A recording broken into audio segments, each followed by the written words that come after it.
Am I all alone? I can tell you guys whatever I want and whatever. No, I'm kidding. There is no SFLA rep, so if something goes wrong, it's all up to us. All right. How's everyone doing? Good. Great. I was an SFLA officer a few years ago. Many years ago, I guess. Now I'm getting old. I remember sitting in that very seat. I remember learning things that really changed my mind about something. And I'm going to, hopefully, since then, I've added a lot to the thought that's already been there. So hopefully we'll find out today how to make every conversation that we have about preborn deconstruction, every so-called debate that we have deconstructed. And keeping this in mind, we're going to try to see if we can create a more personal pro-life movement with these conversations. We got some video being recorded back there? Oh. All right, anyway, so the new journey. I'm sorry if you can't read the red very well. It's a little dim of a projector. Possibly a new pro-life message. You guys will decide, okay? And a new way of doing pro-life, okay? Maybe completely different from the way we thought before. Here's the one overarching question we're going to ask today, in this personalism movement, okay? And this question goes like this: are our children good enough for us? Are they? Are there some people who think that they're not?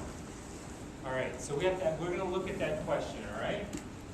And just keep it in mind as we go through things, okay? So I created a non-discrimination pro-life philosophy, all right? And this new message can possibly resonate. I'm saying possibly, I'm letting you decide. I think it would. Many people over the years have told me that it absolutely does. That this one can resonate strongly with all Americans, regardless of the label they currently put on themselves. Okay? So we're going to move beyond the normal way of doing pro-life. I hope. We'll see. Again, my name is Glenn Flores, and I'm really glad to be here. I'm glad to see all these smiling faces. So, who here knows about SLED? All right. Well, I guess people, some people do. SLED is essentially an acronym used to say preborn shouldn't have rights, size, level of development, environment, and degree of dependency. I'm adding one more. It's called LEADS, and I'm just switching the letters around. It's not really that dramatic and breakthrough. This is not the carpet. We'll get to that. But the first one is level of development. What most people will say about preborn rights is this: it's not worth protections. It doesn't have a right to life because it's not developed enough. Okay? Well, I'm more developed than a newborn, and I take its life. It hasn't gone through puberty or anything else. We know that it's an insubstantial argument. It has nothing. It's a meaningless comparison to draw, right? Or should I say it's a meaningless statement to make. All right? We have environment. Do parental rights change when a baby moves 6 feet across the sidewalk in a stroller? Can they just kill it just because it moves 6 feet? So what's the big deal about 6 inches of a birth? If a baby is in a pool in an aqueous environment, does that change anything? What's so different? What's so special about amniotic fluid? The human being who is still there is still there. Appearance or ability? I've heard so many people, when they see a little picture of a growing embryo, they say, it doesn't even look human. How can something that looks like that have rights? Okay? Or it doesn't have my experiences. How can it have rights? Okay? With appearance or ability, what we have is this. We have people who say, you don't meet my standards for how good something should look, how good a human being should look. So you could point out anybody in this room and say, you don't quite meet my standards for how a human being should look. Should we be able to take that person's right to life? No. Okay? This LEADS thing that's my addition, that little A letter. Okay? This one has been around in the pro-life movement a long time. Degree of dependency.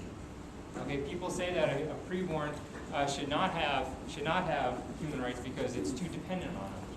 Well, what is a newborn? How much dependent? Completely. Nothing's changed. It's an unsubstantial argument, okay? So we know that one doesn't work either. If you missed the first part, nothing else is going to make sense. No, I'm just kidding. All right, size. I'm sorry, but you're pretty short. This is my fiancée, Katie. We recently got engaged. One of my friends did that in front of 1,200 pro-lifers and got a huge applause. Now I have to do that. Katie's 5'1". I'm bigger than Katie, okay? Can I take anybody mind if I take Katie's life? Everybody raise your hands. Okay, good. Some people just get their hands down. I have a crush on All right.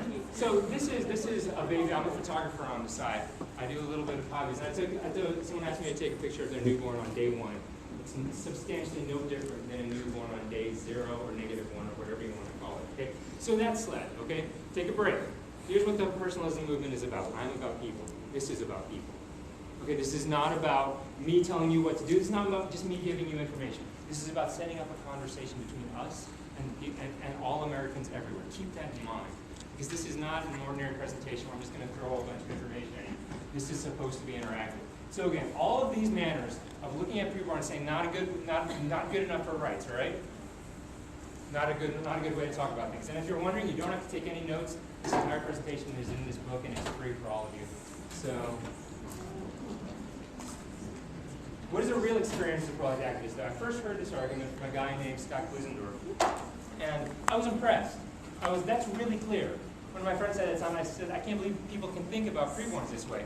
None of these ways are substantial ways of addressing the rights of preborns. But I said to myself, those aren't the questions that I'm hearing on campus. The questions that I'm hearing on campus are, how about the women's rights? How come you guys are pro-life and for war? What about all these other things? How are we going to take care of all of these children? Those were the questions that I was asking. So we're going to take a pause again, all right? And we're just going to say, what is it about people when they ask us these questions? Okay, from SLED, we know that the killing of preborns is discrimination. Keep that in mind. That's the mindset behind all of it. They're not good enough. Our children are not good enough for us is what it's saying. And that's tough. Okay? It's tough. It's hard.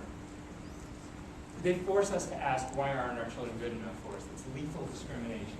So we have to look at the two sides of discrimination. Okay? This is one of my, the contribution that I make to the pro-life movement. One of them. There are two groups of people who discriminate against preborns. We're first going to look at what discrimination is. We have the title of this one is Answer Discrimination and Not the Arguments. You're going to get a lot of arguments out there. You're going to hear a lot of things on campuses around the nation where people are like, this is a woman's choice, we shouldn't impose our morality, all these kinds of things, all right? They follow a pattern. What's wrong with these arguments? And you guys can answer these questions. Okay, what's wrong with the argument Rwanda would be much more stable if we got rid of the Inkpatani, which are the cockroaches, which are the Tutsis? What is wrong with that argument? What is discriminatory about it? There's Tutsis right there. This is not just, they completely dehumanize them by calling them cockroaches, right? What do we hear in the pro-life movement? Same thing. Blobs of tissue, parasite, perfect. Perfect. All right?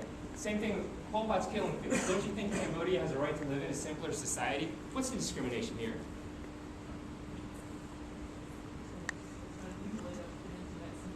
A ton of people don't. So they've completely neglected the existence of that group. They didn't even mention them. All they said is, hey, life could be better. That's also a form of discrimination. It says, I can neglect your existence. You're not even human to me. That we have rights that you shouldn't have, right? So it's all about discrimination. The entire thing from top to bottom is discrimination, all right? So this is a lethal discrimination. They have a hidden discrimination almost all the time in their arguments. They don't talk about preborns. They never address them. They always talk about choice, right?